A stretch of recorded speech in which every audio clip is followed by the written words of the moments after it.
É um privilégio estar aqui essa noite, é a primeira vez que eu vou estar ministrando, eu vou ministrar uma palavra em cima de um púlpito. Então eu peço que os irmãos orem, estejam orando por mim, por nós, para recebermos essa palavra. Talvez a palavra de hoje vá mexer um pouco com esse conforto que a gente sentiu aqui no momento do louvor, mas que sirva como reflexão. E o principal de tudo, primordial, é a exaltação da soberania do nosso Deus. O tema que foi separado aqui é a depravação total da humanidade versus a soberania de Deus na salvação do homem. Então oremos, queridos. Senhor, nós nos colocamos aqui, Senhor, diante de Ti. Sabemos que não somos nada, Pai. Somos apenas um canal, um instrumento em Tuas mãos e que possamos enxergar quão limitado nós somos, quão pequenos e quão magnífico Tu és, quão excelente. Tu reges nossas vidas, Tu és o Criador de tudo, deste universo, e nós precisamos e temos que valorizar isso. Seja engrandecido nesse lugar, Pai. Muito obrigado. Amém. Queridos, a gente vai mexer bastante na Bíblia. Não sei se vocês conseguem reparar aqui, mas tem muita marcação aqui na minha Bíblia. Muita. Mas eu vou pedir para vocês abrirem só em alguns textos, de 3 a 5 textos. O resto eu vou correndo aqui para ler, para passar.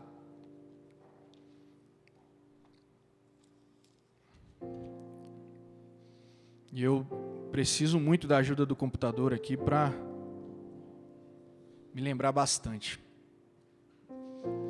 Então, a ministração é depravação total da humanidade versus a soberania de Deus na salvação do homem. Eu vou fazer então 3 perguntas aqui para vocês, espero que vocês reflitam, pensem qual é a saída para elas. A primeira pergunta é: no estado calamitoso em que a humanidade caminha, você acredita que exista solução para a humanidade por si mesma? Essa é a primeira pergunta. A segunda pergunta: a solução do mal notório no mundo está no homem? Ou você crê, terceira, que é possível que os homens bons mudem o mundo em que vivemos? Pense na sua resposta. E o que a Bíblia diz a respeito, e o que Deus tem a nos dizer sobre a essência do homem natural em sua palavra. Abram, por favor, em Romanos 3, de 9 a 18. E depois vamos ler o 23 também.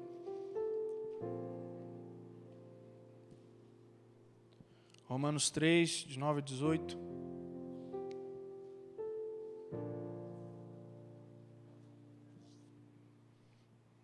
Amém? Qual a conclusão? Estamos nós em posição de vantagem? Não. Já demonstramos que tanto judeus quanto gentios estão todos subjugados pelo pecado. Como está escrito: não há nenhum justo, nem ao menos um. Não há uma só pessoa que entenda, ninguém que de fato busque a Deus. Todos se desviaram, tornaram-se juntamente inúteis. Não há ninguém que pratique o bem. Não existe uma só pessoa. Suas gargantas são como um túmulo aberto. Usam suas línguas para ludibriar, enquanto debaixo dos seus lábios está o veneno da serpente. Suas bocas estão cheias de maldição e amargura. Seus pés são rápidos para derramar sangue. Os seus passos são marcados por destruição e miséria.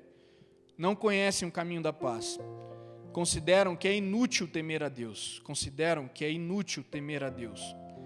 Ora, sabemos que tudo... Não, era até o 18. 23. Porque todos pecaram e destituídos estão da glória de Deus. Porque todos pecaram e destituídos estão da glória de Deus. A resposta disso aqui vem nos versículos seguintes, mas a gente vai deixar por um tempo, mas no final a gente vai retornar aqui. Então, antes de explanar acerca dessa doutrina, quero deixar bem claro que não vou defender nenhuma teoria nominada, calvinismo, arminianismo, pelagianismo, apesar de pessoalmente tendencionar a uma específica, que eu creio que é a que mostra melhor a grandeza de Deus e nos torna menores ainda. São 4 pontos que a gente vai observar aqui. O primeiro ponto é a doutrina da depravação total. Vou tentar explicar isso. Tal doutrina tem como prerrogativa, ainda que dentro da limitação do intelecto humano, magnificar de forma clara, ampla e total a soberania e o ser de Deus. Nesta mesma linha, quanto à depravação total do homem versus a soberania de Deus, Charles Haddon Spurgeon, que eu creio que alguns de vocês conhecem, afirma que o pano de fundo negro do pecado do homem deve ser apresentado antes que o diamante fulminante da graça soberana de Deus possa ser visto em seu brilho deslumbrante. Então é isso que a gente vai fazer aqui. Primeiro vamos mostrar a podridão do homem, para depois a gente conseguir enxergar esse diamante fulminante da graça soberana de Deus. A segunda definição, o segundo ponto, é a definição de depravação e seu aspecto doutrinário. O significado, segundo o dicionário mesmo da palavra depravação, é corrupção, perversão, degeneração mórbida, doentia. Aspecto doutrinário. Ouvindo tal expressão, talvez a gente possa ficar um pouco em dúvida. Depravação total, mas eu não sou tão depravado assim, ou algo do tipo. Ela toma uma conotação extrema, qual parece dizer que todo homem é tão mau quanto poderia ser. Mas o sentido, na verdade, é outro. A definição última é que cada parte componente do homem está comprometida, corrompida. O corpo físico, as emoções, a vontade, o intelecto, o entendimento, ou seja, a humanidade padece sob corpos, sentimentos, desejos e mentes arruinadas. Tal abismo foi aberto pela rebelião de nosso representante primeiro, Adão. Mas não pensemos nós que, se não fosse Adão, eu ou você, estaríamos isentos da queda. Pois, de certa forma, Adão é um perfeito reflexo do eu. Ele sim, originalmente e excepcionalmente, somente ele e Eva possuíam o tão falado e muitas vezes discutido livre-arbítrio. Ele escolheu rebeliar-se contra o sublime Criador. Se há esse poder de escolha, livre-arbítrio, ele foi tirado, arrancado de nós na queda do homem. Veremos o porquê. Em Adão começou e cessou o livre-arbítrio, que é a livre escolha do homem comum em voltar-se para Deus ou não. Pois o homem caído nunca escolhe a Deus, se não for vivificado pelo próprio Senhor, a fim de receber a graça salvífica. Então, quero fazer uma ilustração aqui. A definição da depravação total, então, revela que cada parte componente do homem está corrompida. Então, se imaginarmos o pior homem contemporâneo, quem vocês vão imaginar na história contemporânea? Provavelmente muitos vão imaginar Hitler, né? Ainda ele, com todas as atrocidades cometidas sob seu comando, mesmo ele, sem a graça comum de Deus, seria imensamente mais perverso e depravado se não houvesse um freio comum. Só para explicar isso rapidamente, existe na teologia 2 tipos de graça: a graça comum e a graça especial. A graça comum é aquela que está sobre toda a humanidade, que nos limita essa nossa depravação, essa nossa maldade natural. É a graça comum de Deus. E tem a graça especial, que é a graça salvífica, é da redenção do homem. Sabemos, estudando a história, assistindo documentários, que tal homem, Hitler, tal homem vil, tinha afeto por cães e ainda algumas poucas mulheres, e que com certeza ordenava, mas não presenciava, ou tinha estômago para presenciar muitas mazelas realizadas nos campos de concentração. Mesmo tal homem perverso não foi ao limite de sua capacidade maléfica natural, pela graça de Deus que o freava. Isto posto, a depravação total também significa, portanto, que o homem natural, aí com o homem natural aqui, quero dizer o homem caído, não regenerado por Deus. Creio que muitos de nós aqui já estamos do outro lado, mas é uma reflexão que imagino que seja muito interessante que façamos, caso ainda. O homem natural possui uma inabilidade inata, total, para restaurar o relacionamento com seu Criador e servir como auxiliar para a sua própria salvação. O pecador está morto, cego e surdo para voltar-se à beleza da santidade de Deus. A natureza caída se estendeu a toda a raça humana e cada parte de cada pessoa está fatalmente afetada pela morte espiritual. Spurgeon, novamente, escreve assim: na medida que o sal dá sabor até a última gota do oceano, também o pecado o faz afetando a todos os átomos de nossa natureza. Está tão tristemente lá, tão abundantemente ali, que caso você não possa o detectar, você está redondamente enganado. E acrescentou ainda: o veneno do pecado está na fonte mesma de nosso coração, está na medula de nossos ossos, e é tão natural para nós como algo que nos pertence. Quero abrir lá em Efésios 2:1 e peço que vocês já abram em Isaías 59, que a gente vai permanecer lá e no 64 também. Efésios 2, de 1 a 3, eu leio aqui. Ele vos concedeu a vida, estando vós mortos nas vossas transgressões e pecados, nos quais andastes no passado conforme o curso deste sistema mundial,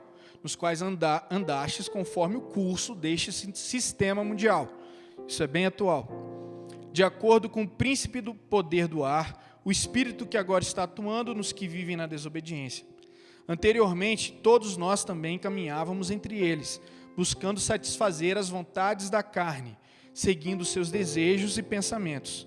E éramos, por natureza, destinados à ira. A ira de quem? Do meu amiguinho? A ira do diabo? Não. Destinados à ira de Deus. A ira eterna de Deus. Isaías 59. Versículos 1 a 4, 7 a 10, 12 e 13.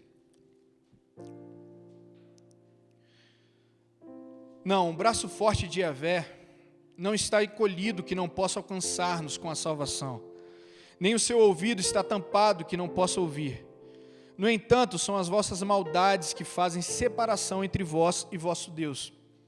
Os vossos pecados nublaram e esconderam de vós a face do Senhor, e por isso Ele não lhes dará ouvidos. Em verdade, as vossas mãos estão manchadas de sangue, e os vossos dedos de iniquidade e culpa. Os vossos lábios falam mentiras e a vossa língua murmura palavras ímpias. Não há quem pleiteie sua causa com justiça. Não há quem busque o direito e nem faça sua defesa com retidão e sinceridade. Todos apoiam seus argumentos em falatório vazio e mentiras. Concebem maldades e geram mais iniquidade. 7. Seus pés correm apressadamente para tudo quanto é maligno. São ágeis em derramar sangue inocente. Seus pensamentos são continuamente maus. Ruína e extermínio marcam seus caminhos. Não conhecem o caminho da paz. Não existe justiça em suas intenções e práticas. Eles transformaram todo o direito em caminhos tortuosos.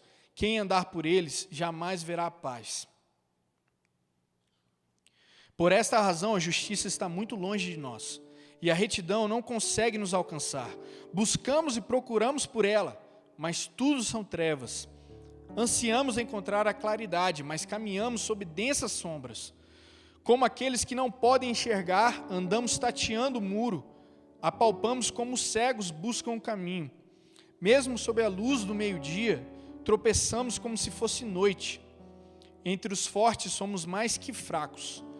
Estamos como mortos. 12. E tudo isso acontece porque são numerosas as nossas transgressões diante da tua pessoa, e os nossos pecados gritam contra nós. Em verdade, nossos erros e maldades estão sempre em nossos corações e, portanto, reconhecemos nossas iniquidades. Negar e rebelar-nos contra Yahvé, traindo nosso Senhor. Deixar de segui-lo, estimular a opressão e a revolta, proferir as mentiras que os nossos corações costumam conceber.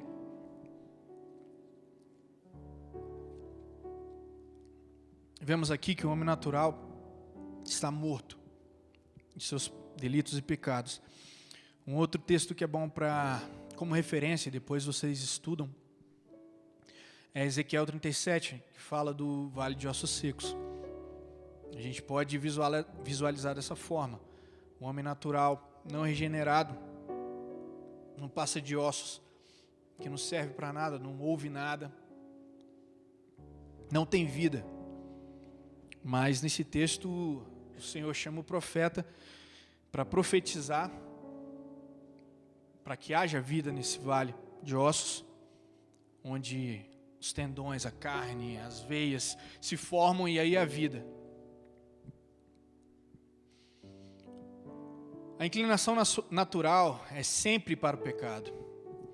Vamos lá, deixa que eu vou. Romanos 8, 7 e 8. Porque a mentalidade da carne é inimiga de Deus, pois não se submete à lei de Deus, nem consegue fazê-lo. Os que vivem na carne não podem agradar a Deus. Os que vivem na carne não podem agradar a Deus. Uma questão que naturalmente é levantada é esta. Ok, então o que você está dizendo, Tiago, é que tudo que o homem faz é mal e não há nada bom na humanidade por si mesmo?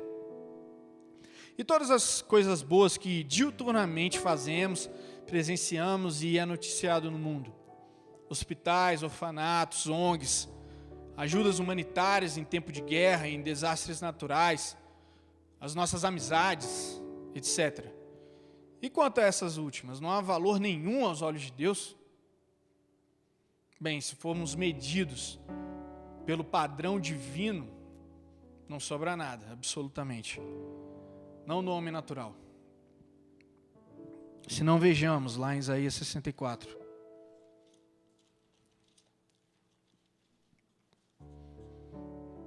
Isaías 64, a partir do verso 5 ao 7, a partir da segunda parte do verso 5b. Todavia, prosseguindo nós em nossos erros e pecados, tu te indignaste. E agora? Como então seremos salvos? Ora, todos nós estamos na mesma condição do impuro. Todos os nossos atos de justiça se tornaram como trapos de imundícia. Todos os nossos atos de justiça se tornaram como trapos de imundícia. Perdemos o viço e murchamos como folhas que morrem. E como o vento, as nossas próprias iniquidades nos empurram para longe. Vou fazer uma ilustração aqui para a gente tentar entender Isaías 64. Faço uma pergunta: você já viu alguma vez um leproso? Já sentiu o seu cheiro? Se alguém com o pior tipo de lepra viesse a este culto, a gente sabe que aqui no Brasil tem a hanseníase, que é um tipo de lepra, mas lá na África, ou na Índia, ou seja lá onde for, no interior do Brasil, pode haver e há tipos de lepra mais graves. Se alguém com o pior tipo de lepra viesse a este culto, sentiríamos seu cheiro, estando ele ainda no estacionamento, e nós aqui sentados. Hoje a medicina está bem avançada quanto ao tratamento da hanseníase, que é um tipo de lepra. Mas imagine há 3.000 anos atrás, quando foi escrito, mais ou menos, ou mais de 3.000 anos, o livro de Isaías.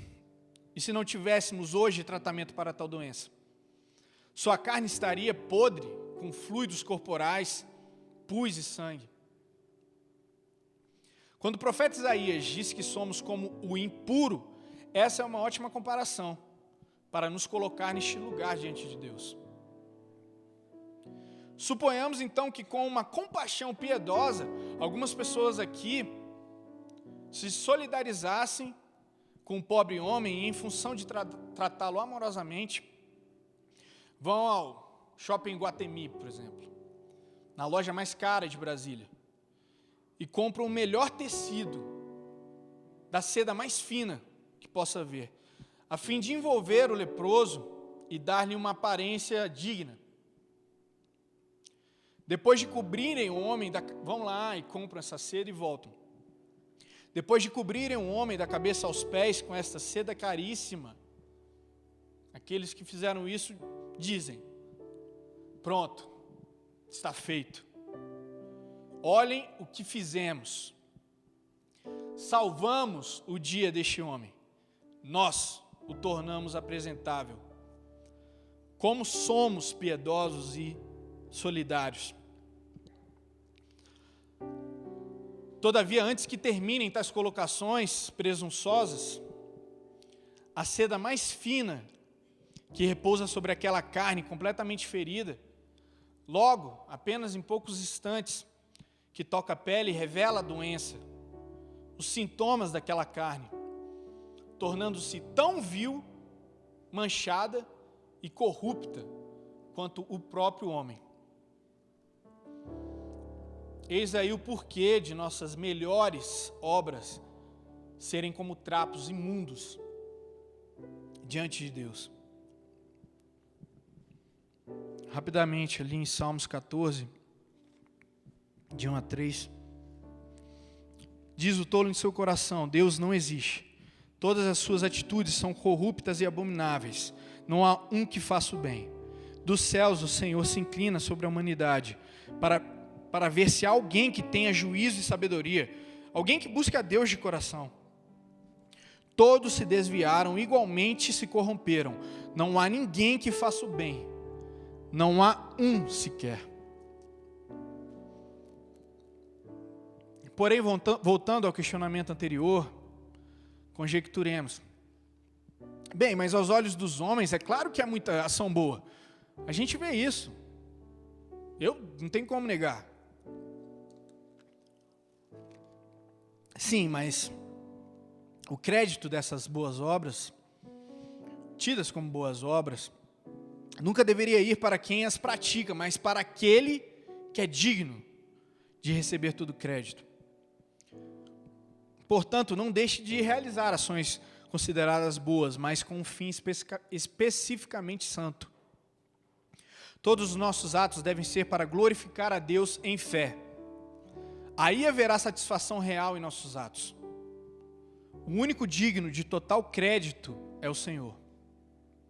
Se todas as coisas, todas, não é uma ou outra, ou que você imagina ser especial, se todas as coisas não forem realizadas com o propósito de, em fé, glorificar a Deus, é vão qualquer esforço. Nossos atos sem glorificar a Deus e sem um coração contrito, humilhado, sempre geram orgulho e presunção. Assim como aquele exemplo que eu dei das pessoas que compraram a seda mais fina. Olha o que fizemos. Sempre gera orgulho e presunção. Se não, vejamos. 1 Coríntios 10, 31. 1 Coríntios 10, 31.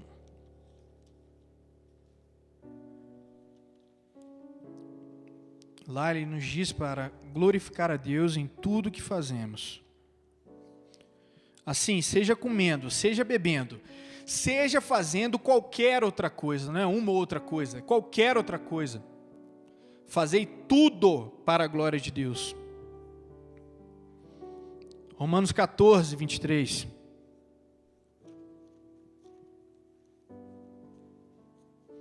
Todavia, aquele que tem dúvida é condenado se comer, pois não come com fé.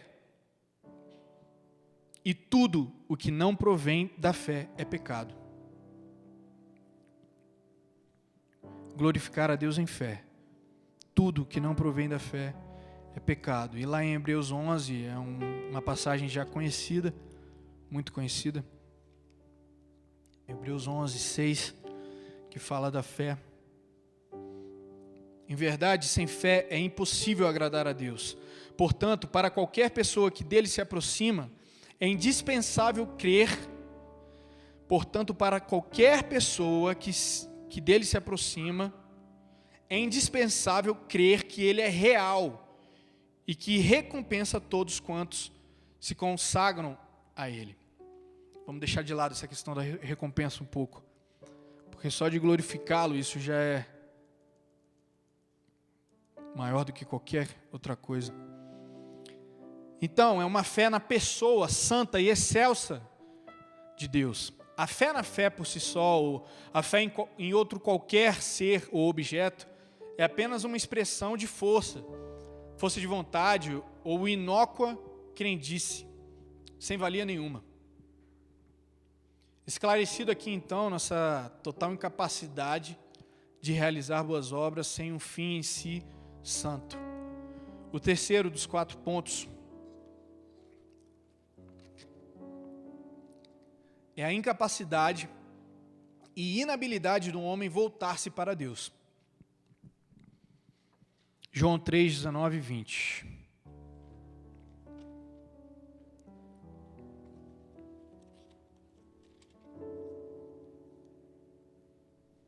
João 3, 19 e 20, João 5, 40. E o julgamento é este, que a luz veio ao mundo, mas os homens amaram mais as trevas do que a luz, porque as suas obras eram más. Pois todo aquele que pratica o mal odeia a luz e não se aproxima da luz, temendo que as suas obras sejam expostas.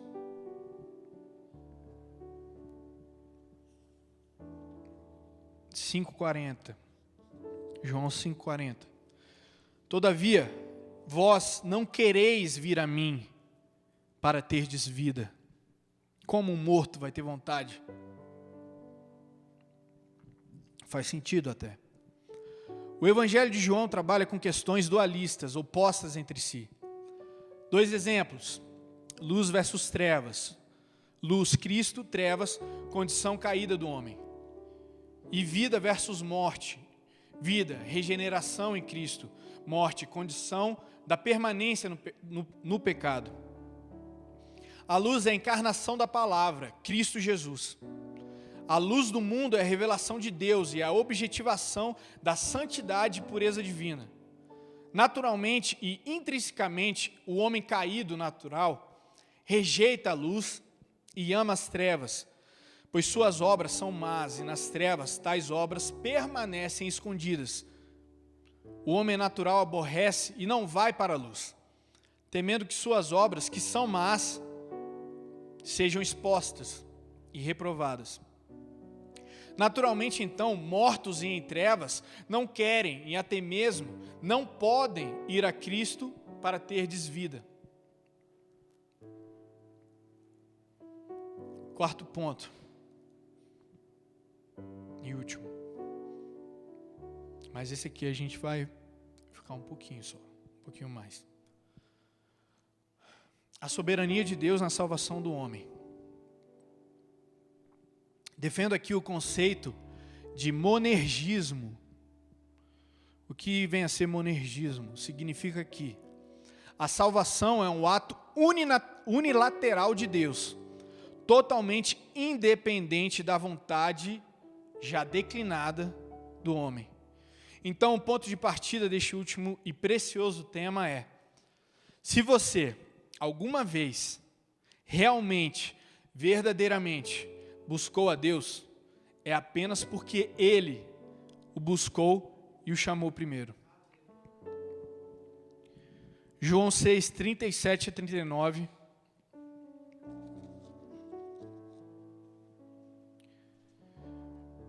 (44, 63 e 65). João 6, 37 e 39. Todo aquele que o Pai me der, esse virá a mim, e o que vem a mim, de maneira alguma o excluirei.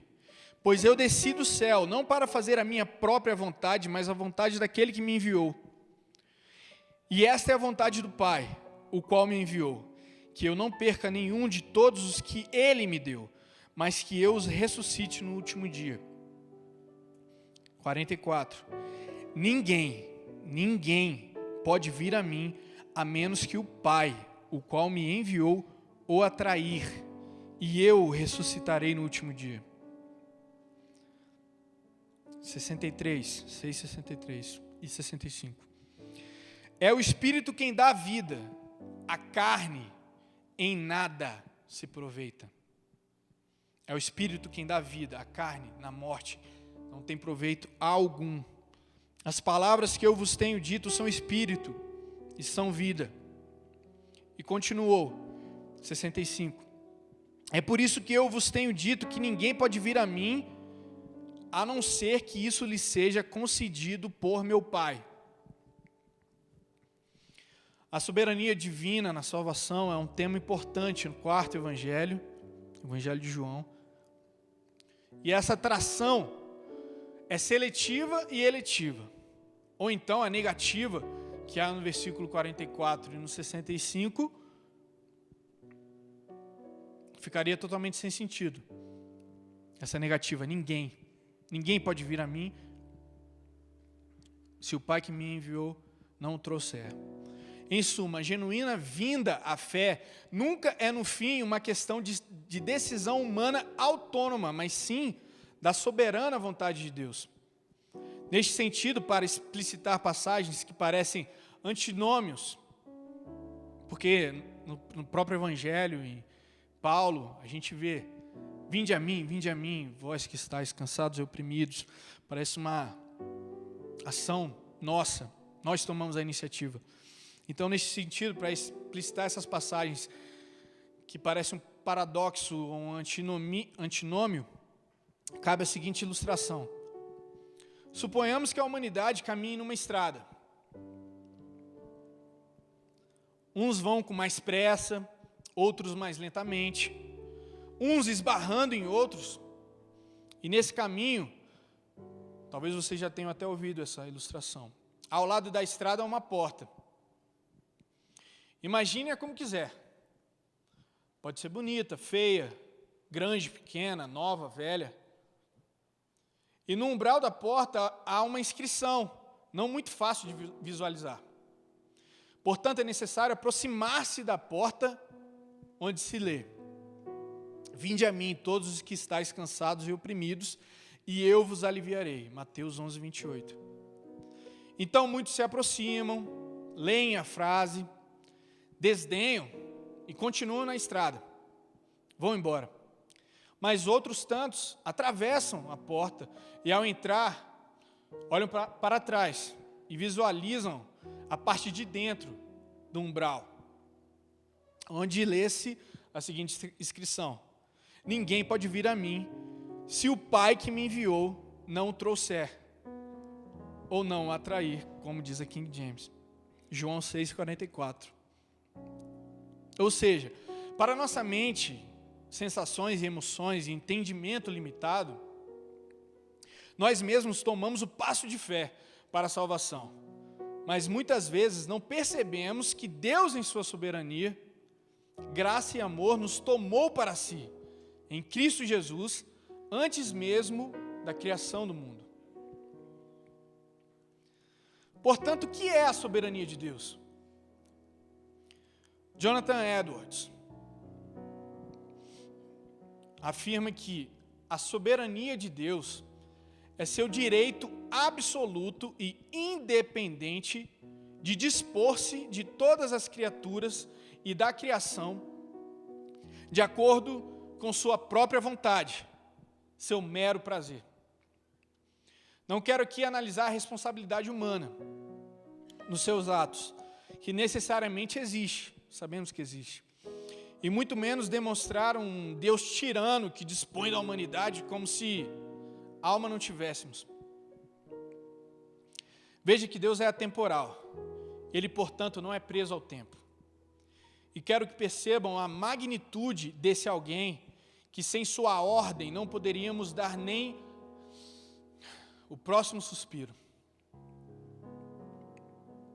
Entendamos que Deus não se interessa em fazer nada que prejudique qualquer um de seus atributos, ou que contrarie o que seja em si excelente e glorioso. E quais são esses atributos? A própria essência de Deus. Não irei me debruçar sobre eles, já que demandaria um tempo que não temos.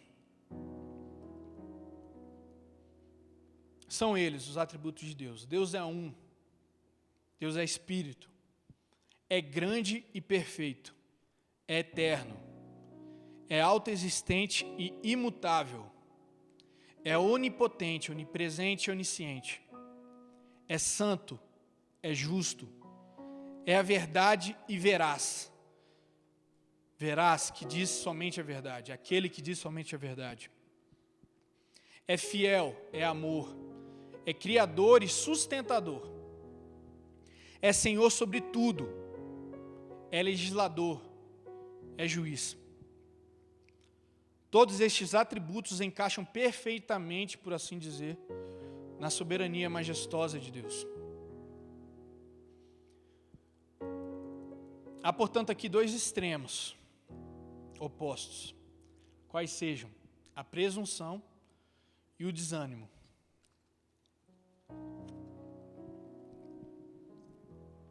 A presunção diz respeito ao abuso da infinita misericórdia de Deus e a falsa sensação de liberdade, encorajando ao pecado. Pensam que se demorarem em procurar a salvação no presente e a procurarem no futuro, que Deus concederá sua graça abundante. Mas perceba que postergando a salvação, entenda que ela não está em seu poder. Cuidado também com o desânimo. Acautele-se dos pensamentos desesperadores, porque você é um grande pecador e tem perseverado no pecado, se desviado e resistido ao Espírito Santo. Lembre-se que qualquer que seja o seu caso, e seja você o pecador que for, se você não apostatou, blasfemou contra o Espírito Santo, vemos isso lá em Lucas 12 e Hebreus 6, Deus pode e quer conceder-lhe misericórdia sem o menor prejuízo à honra de sua santidade, a qual você ofendeu, ou a honra de sua majestade, a qual você insultou, ou de sua justiça, a qual você tornou sua inimiga, ou de sua verdade, ou qualquer um de seus atributos elencados anteriormente. Por fim, vendo que neste assunto somos absolutamente dependentes de Deus, é vital seguirmos sua direção, que é ouvir sua voz hoje, como diz em Hebreus 4, 7b, segunda parte. Hoje, se ouvirdes a sua voz, não endureçais o vosso coração. Seja você o pecador que for, Deus, em sua santa e preciosa soberania, pode, se Ele quiser, glorificar a si mesmo grandemente na sua salvação.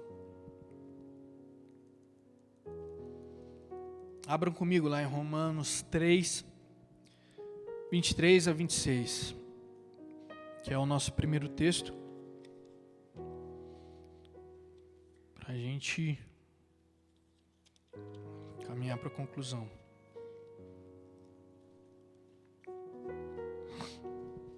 Romanos 3, 23 a 26. Porque todos pecaram e destituídos estão da glória de Deus, sendo justificados gratuitamente por sua graça, mediante a redenção que há em Cristo Jesus. Deus o ofereceu como sacrifício para propiciação por meio da fé, pelo seu sangue, proclamando a evidência da sua justiça. Por sua misericórdia, havia deixado impunes os pecados anteriormente cometidos. Mas no presente, demonstrou a sua justiça, a fim de ser justo e justificador daquele que deposita toda a sua fé em Jesus. Nesse texto, eu quero que vocês destaquem aí 3 palavras. Justificados, no versículo 24, redenção, no versículo 24, e propiciação, no versículo 25. E além dessas 3, expiação, que não está no texto. Sendo justificados gratuitamente por sua graça. O que vem a ser justificados? Declarados justos, ou seja, a imputação da justiça de Cristo ao regenerado, que é a única justiça necessária para que o homem seja aceito por Deus. O homem se torna justo exclusivamente pelos méritos da justiça de Cristo, mediante a redenção que há em Cristo Jesus. Redenção, o único pagamento adequado para redimir os pecadores da escravidão ao pecado e de seu castigo eterno merecido é em Cristo Jesus. A morte de Cristo na cruz foi o preço pago a Deus para satisfazer sua justiça. Propiciação. Deus o ofereceu como sacrifício para propiciação por meio da fé. É a conciliação ou satisfação, ou seja, a morte cruel de Cristo na cruz satisfez a santidade ofendida e a ira de Deus contra aqueles pelos quais Cristo morreu. E a quarta palavra é expiação. Não há no texto, mas é o cumprimento da pena ou castigo que nos era cabido. Remissão da culpa e do delito pelo cumprimento de pena ou penitência. Sofrer as consequências no lugar de muitos. Então entendemos que na realidade o homem é incapaz de satisfazer a justiça de Deus em vida, se não for por intermédio de Jesus Cristo. Outra alternativa a isso é passar a eternidade no inferno. Portanto, a resposta simples às 3 perguntas introdutórias é o infinito não.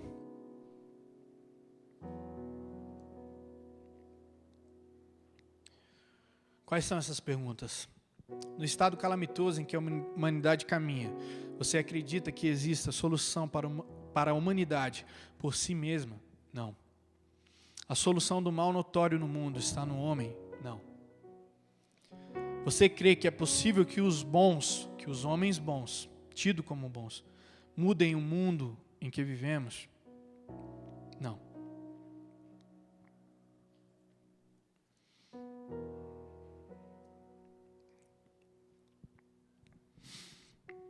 Terminando, vamos ler aqui só Efésios 2 e Romanos 11.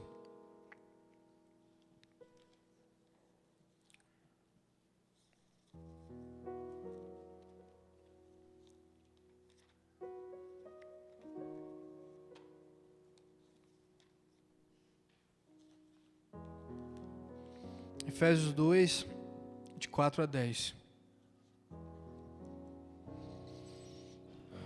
No entanto, Deus, que é rico em misericórdia, por meio do grande amor com que nos amou, deu-nos vida com Cristo, estando nós ainda mortos em nossos pecados. Portanto, pela graça sois salvos. Deus nos ressuscitou com Cristo e com Ele nos entronizou nos lugares celestiais em Cristo Jesus, para revelar nas eras vindouras a suprema riqueza da sua graça, por intermédio da sua bondade para conosco em Cristo Jesus. Porquanto pela graça sois salvos por meio da fé, e isto não vem de vós, é dom de Deus. Não vem por intermédio das obras, a fim de que ninguém venha a se orgulhar por esse motivo. Pois somos criação de Deus, realizada em Cristo Jesus para vivermos em boas obras, as quais Deus preparou no passado para que nós as praticássemos hoje. Por fim, Romanos 11, 33 a 36. Ó profundidade da riqueza, da sabedoria e do conhecimento de Deus, quão insondáveis são os seus juízos e quão inescrutáveis os seus caminhos. Pois quem conheceu a mente do Senhor? Quem se tornou seu conselheiro? Quem primeiro lhe deu alguma coisa para que ele lhe recompense? Portanto, dele, por ele e para ele são todas as coisas. A ele seja a glória perpetuamente. Amém. Glória somente e exclusivamente a Deus eternamente.